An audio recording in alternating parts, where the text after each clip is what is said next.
oh my god, why would you say that? Like, why would you put yourself before your own child? How fucking hard it is, I'm not gonna lie.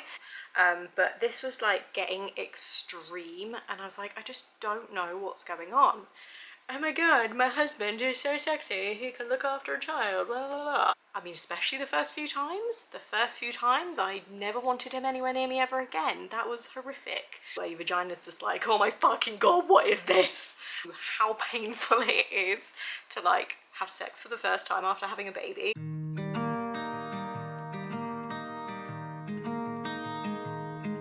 Hey guys, welcome back to my channel, or welcome if you are new.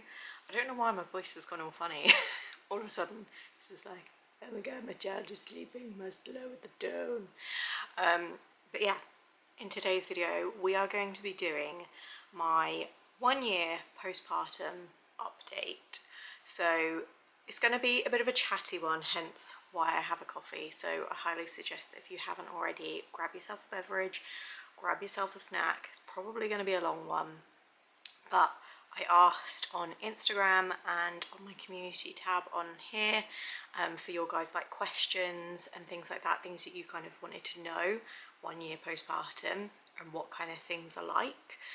So that is what I'm going to be doing in today's video. I'm going to be talking about everything. Like I say, it's probably going to be quite long, and I might even do like a separate kind of mini series on a few things, because a few of the questions I had, they made me think I could probably do like an expectations versus reality on like different topics. So like birth, postpartum, breastfeeding, like all of those kind of topics.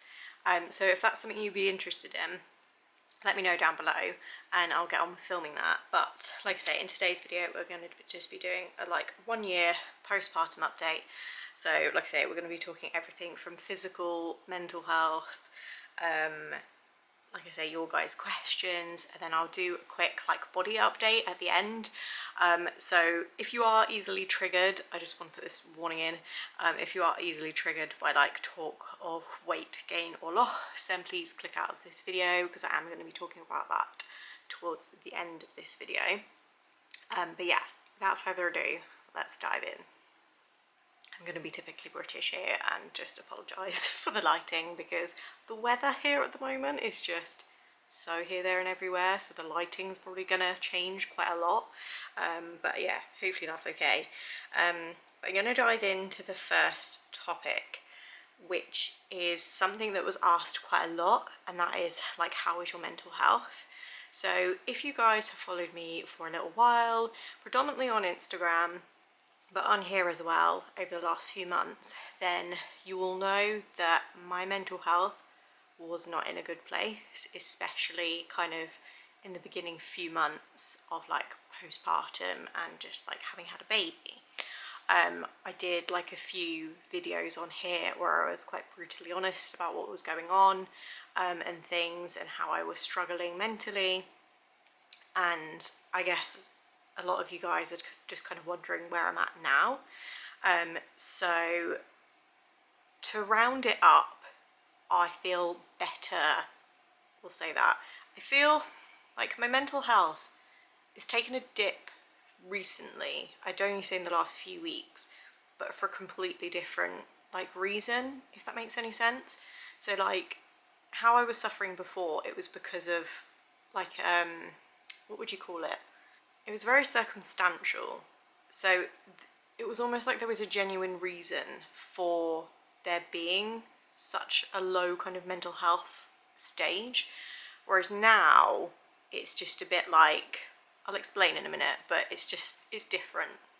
So it definitely improved after I'd posted those videos, probably a couple of months after, things definitely improved, went on the up, and everything, like I felt really good mentally, and I felt like I was in a really good place. But like I say, in the last kind of few weeks, things have gone down a bit, and not in a necessarily negative way, but I know it's like mental health related.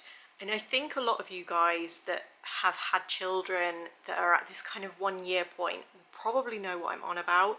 And it's just like feeling like you're losing yourself And I say specifically when you're at around the year point, because that's the point, like normally, like you would be going back to work, or between like 8 and 12 months you'd be going back to work, and for me that's not an option, or it's not able to be an option. So it's something that I have struggled with for a lot of different reasons, and yeah, it's just, I feel like that's just one of the things that's just kind of taken a chip and into like me, if that makes any sense. So like I say, I just kind of feel like I'm losing myself, and I don't really have, I hate to say I don't have a purpose, because you know what I mean, like obviously I have a purpose in life, like my child, and like my relationship and everything, but not having that bit of me, like this, me talking to the camera now, this is literally all I have. So that's why I'm obviously trying to make a bit more of a conscious effort over the last few months to doing this, because this is the only thing I have for myself, and I do really enjoy doing it. Although it is stressful, I do really enjoy doing it. So I think that is one of the things that is kind of helping my mental health, just trying to kind of keep up with me, keep doing things for me. And as selfish as that sounds, like when you have children, like it's hard to say things that sound selfish, because it's even more like, I don't know, it just sounds really bad, doesn't it? But at the same time, I think a lot of people obviously will understand that you do have to be quite selfish. Not in a way that I'm putting myself like in front of my daughter's needs and things like that. No way am I saying that. But what I'm saying is I need to be a little bit more conscious of things that I'm doing for myself, and I need to kind of put myself, not, I don't even know what I'm trying to say, but you can't pour from an empty cup is basically what I'm getting at. So I need to kind of be focusing on myself quite a lot to be able to kind of improve that dip, I think, and like I say, kind of give a bit more back to myself. So yeah, in terms of what's helped, because a few people have asked like what's kind of helped with my mental health over, well, I don't even really know how long, but I'd say, yeah, in the last few months, it's just self-care, and trying to kind of put myself, like I say, I don't want to put myself first, but I do. Like, do you know what I mean? Please comment down below if you're like, oh my god, yes, like I know exactly what you mean, because I feel like I'm saying things and people are like, oh my god, why would you say that? Like, why would you put yourself before your own child? La la la. I don't mean it like that, but yeah, anyway. But yeah, in terms of what's helped, it is literally just that. It's just kind of focusing more on myself, giving myself like a bit of a break, cutting myself some slack and things, and just kind of realizing that being a parent is fucking hard. And I think a lot of us need to cut ourselves some slack, because no 2 days are the same, and no 2 days are ever going to be like easy, like in any stretch of the imagination. It's just not going to happen. So yeah, I think if I were to give like a tip to someone in terms of like mental health and stuff, one, it would be to reach out for help. Please do not be afraid to reach out for help, whether that's your friends, your family, your health visitor, like anybody. Just reach out. Don't be afraid to do that, and just find something for you. I wish I'd done that in the early days. So if you are kind of newly postpartum, then that is something that I would recommend. Obviously it's really difficult in those early months to focus on yourself, because you're giving everything to this small human, but I do recommend try and find something for yourself. Right, so I'm back again. I don't know what else is going to be against me now, but battery is fresh, my memory card is fresh. Hopefully we can get through the end of this video. So the next topic I want to talk about is physical health. So everything in terms of my birth and my recovery went really well. If you haven't already seen my like labour and delivery story, I'll leave it linked in a card and in the description. But yeah, everything went really, really well. I mean, I got hemorrhoids, I still have them. I mean, I don't know what mum doesn't have them. But yeah, everything else went fairly good. Physically, I have been struggling, and again, if you follow me on Instagram, then you'll probably have seen kind of snippets of things that have maybe been going on recently. And one thing I was struggling with physically was something that I didn't really understand much about, because I was like rocking my daughter to sleep constantly in those early months. I kept going to the doctors because I was like, I am in so much pain all the time. And it was like, obviously there was contributing factors. I think even breastfeeding was a factor, because it can boost one of the hormones, I can't remember what it is, the relaxin like hormone thing, and make your joints a little bit more kind of almost susceptible to like aches and pains. But this was like getting extreme, and I was like, I just don't know what's going on. So obviously I spoke to the GP about it a few times, and they did bloods and things, ruled out kind of arthritis and anything like that, which I was like, thank God, I'm only 27. But yeah, so ruled all that out, sent me a referral to a rheumatologist. Went through all of that last year, and they diagnosed me with fibromyalgia, which now reading up on just makes so much sense. Like obviously I have like almost textbook all of the symptoms, which is just kind of annoying that I didn't realise sooner, but at the same time, like, I'm glad I finally have that diagnosis, and it's made it make sense.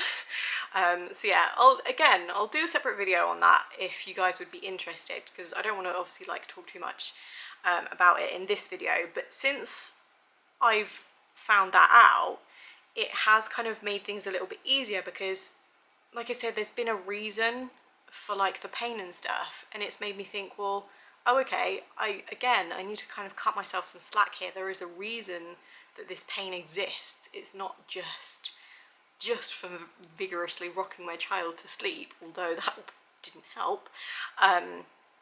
But yeah, it made me kind of relax a bit more and think, oh okay, I really need to kind of take care of myself now. So yeah, I mean, in terms of physical health, that's the only thing really going on. Like I say, my weight has fluctuated a lot, as it does when you've had a baby. And like I say, I'll do kind of like a body image update at the end. But in terms of weight, I think pre-pregnancy I was bang on 65 kilos. I'll put on screen what that is in like pounds and what have you. And then I dropped about 10 kilos in the height of rocking my child to sleep, because I was doing that much and like barely getting a second to eat. I mean, a lot of you guys probably know what that's like. I lost a lot of weight, and I looked horrible. Like my body just looked horrible, and that wasn't a good place to be in either. And then probably since I stopped breastfeeding or stopped expressing, my weight has kind of like piled back on. Although I'm still less than my pre-pregnancy weight. I think the last time I weighed myself a week or so ago, I was 63.2 kilos. So I'm below my pre-pregnancy weight, but I'm definitely bigger. And I can see that, and personally, although don't get me wrong, I'm proud of my body and I'm proud of like everything that's going on with it, I just don't like how I feel at the moment. And I think part of that is like a journey to kind of not understanding it, but coming to terms with my new body. Like, I don't really know, part of it is that, and part of it is like I feel really sluggish and shit. I really need to do something about it. It's not even I need to lose a load of weight, it's just I really need to get my fitness up, stop feeling so freaking out of breath all the time and not being able to lift something up without it hurting. Like I say, part of that's the fibro, but part of it is you're fucking 27, get a grip. So the next kind of topic, I suppose, is like specifically female health, specifically nether regions. So I got asked on Instagram when my periods returned, and like how they were and things. So I think I checked my thingy this morning, and I think mine came back at 7 months postpartum. I thought they came back at 6 weeks, which I was like, no. But then it disappeared, so I don't know what that was. I don't know if it was like just a bit of postpartum bleeding kind of carried on, like a few weeks after I'd stopped bleeding, or what. But anyway, they properly returned like regularly from the 7-ish month point. So that was that. And in terms of how they are now, I don't think they're much different to what they were before. A lot of people warned me that especially the first one, it might be heavier than like you were used to, it might be more painful and things like that.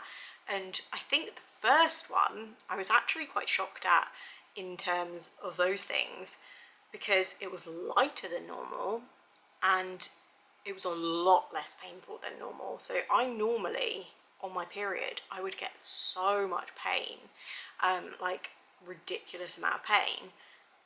And just like since having a baby, that seems to have lessened such a significant amount. Like it's insane. Like, and I know that won't be the case for everybody, but that's like my personal experience in terms of what's actually happened.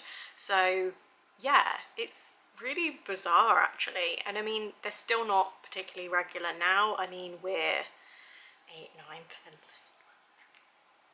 yeah, 6 months in to having periods again, and I can't say they're particularly regular yet, but I don't think they were beforehand. So I don't think anything's too dissimilar apart from the pain. That's probably the only thing, which I'm extremely grateful for.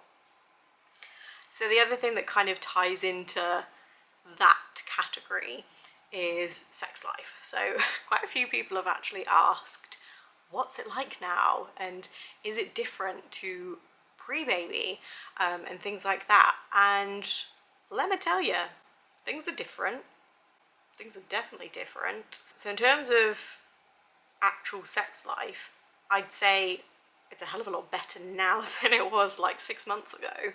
But it's also better than it was pre-baby, which again, kind of insane to say, but I don't know what it is. I don't know if it's just like a woman thing, and it's needless to say, if you don't feel the same way, there's nothing wrong with you. But I don't know if it's just like some kind of subconscious thing that my body's like, oh my god, my husband is so sexy, he can look after a child, blah blah blah. I don't know. I don't know what it is, but things are good. Things are good. And in terms of like, is it different to what it was like before? Yes. I mean, especially the first few times. The first few times, I never wanted him anywhere near me ever again. That was horrific. But that has definitely changed. I'd say things in terms of feeling is back to just how it was pre-baby. But yeah, things have definitely gotten better from the first few times. Like the first few times, oh my god, like I'm not sure a lot of people actually tell you how painful it is to like have sex for the first time after having a baby. And I'm not talking like straight away, by the way, I'm talking like weeks, months later. But yeah, those first few times where your vagina's just like, oh my fucking god, what is this? It's not nice. It's not nice. So if you also feel that way too, it is fairly normal. I understand, but yeah, I just thought I'd throw that out there because I did have a few questions regarding the old sex life, so I'd throw them in. So and then going on to the questions that I had from my like community tab. I do have everything written down, by the way, because I literally have the memory of a goldfish. So tips for first time mums. So well, I had 2 questions asking for tips. One is tips for first time mums, and one is tips for unsolicited advice. So these kind of go together. So tips for first time mums, I got 3 things.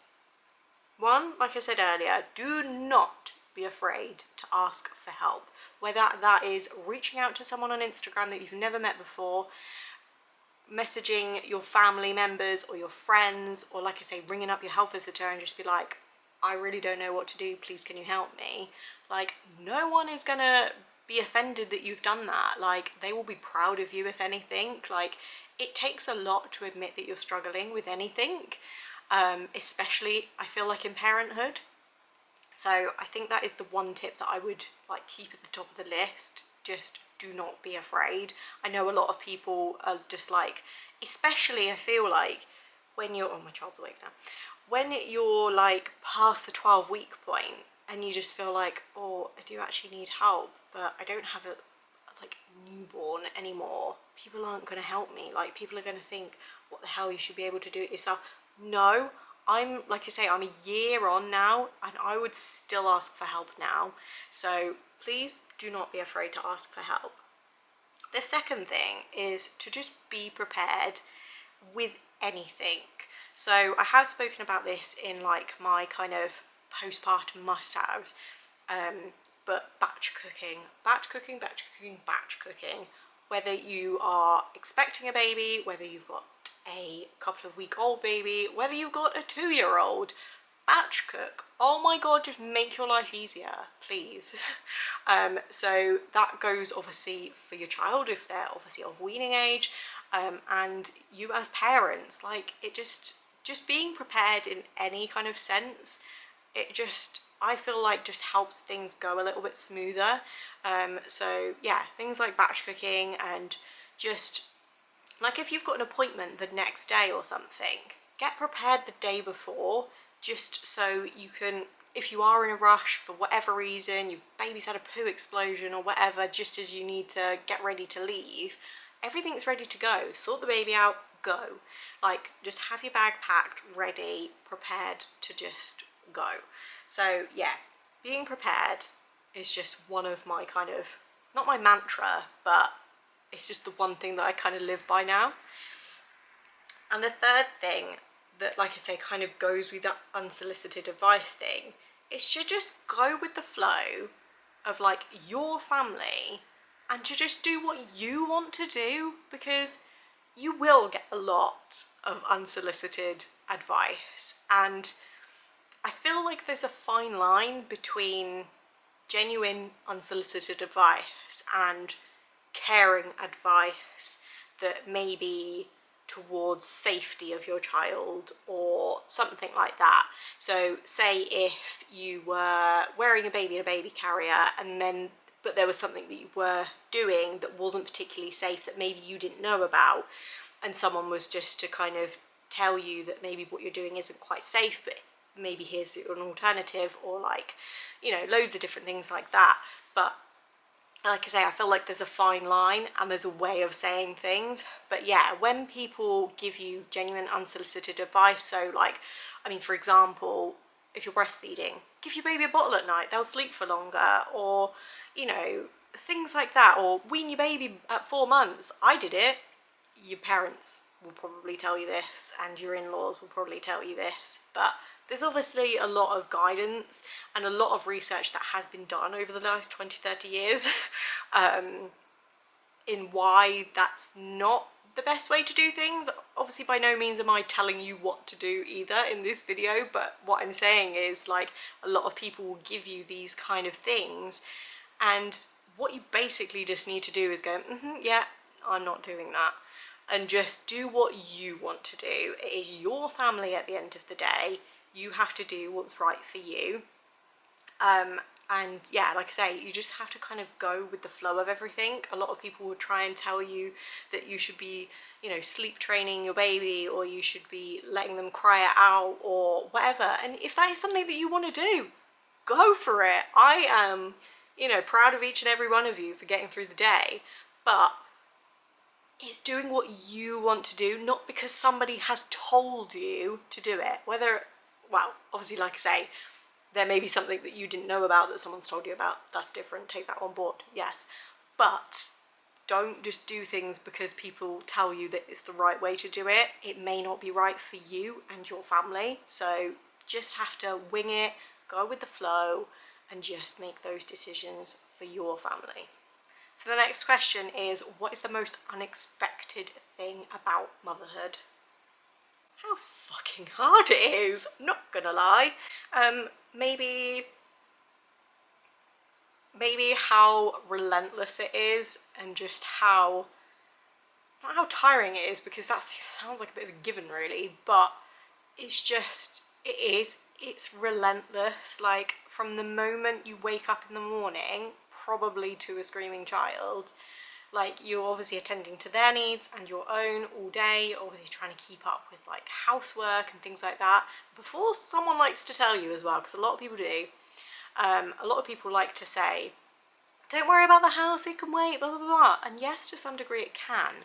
But a lot of people said that to me, and I actually felt quite annoyed at the time, because I was like, I'm only trying to do the bare essentials and you're telling me it doesn't matter that I don't need to do it when I do, like laundry and washing up and, you know, cleaning the surfaces. I'm not talking about running the hoover around every day or deep cleaning my bathroom. No, I'm talking about bare essentials. And when people like to tell you, oh, it doesn't need doing, blah, blah, blah. Yes, it does, Susan. I'm sorry, but it does.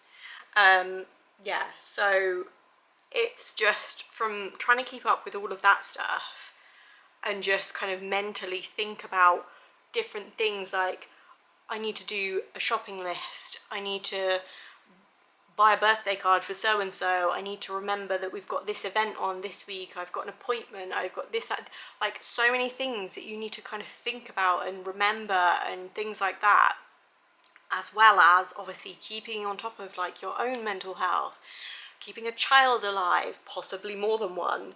Like, there's just a lot, and it's hard, and I don't think I'd be wrong in saying that that's the case for the majority of people, and that the majority of people would probably agree with that, that is probably one of the most, what was the question?